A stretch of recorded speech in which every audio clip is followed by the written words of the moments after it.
Pomiješajte sodu, bikarbonu i deterdžent za suđe i bit ćete zapanjeni rezultatom.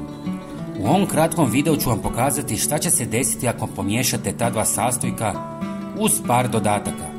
Rezultat je jako koristan i zanimljiv, stoga svakako ostanite sa nama do kraja videa. U posudu dodajte 100 ml deterdženta za suđe, dodajte 1 žlicu sode bikarbone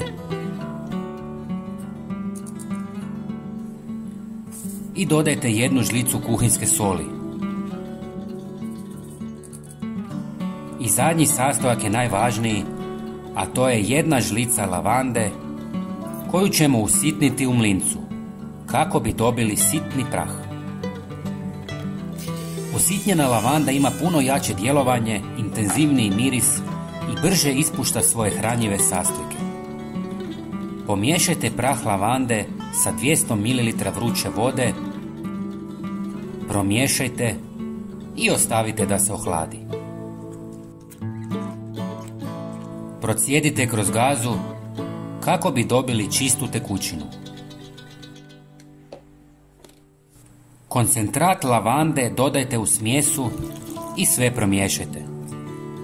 Sada ste dobili vrhunsko i poboljšano sredstvo za čišćenje jer ono iz dućana ne ubija plijesan i bakterije, a lavanda odbija i razne insekte poput moljaca, mrava, žohara i komaraca.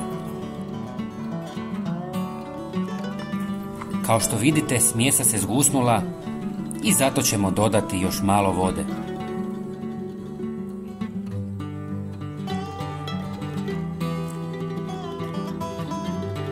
Napunite sprej i spremno je za korištenje. Prijatelji, bilo bi nam drago da podijelite ovaj video sa svojim prijateljima i pretplatite se na naš kanal. Vaša podrška nam puno znači. Od 100 ml deterdženta ste dobili skoro litru sredstva za pranje i to je u godinu dana golema ušteda novaca. Možete čistiti razne površine poput sudopera, kupaone ili poda. Najbolje od svega je što će miris lavande danima odbijati insekte, a prostorija će ugodno mirisati.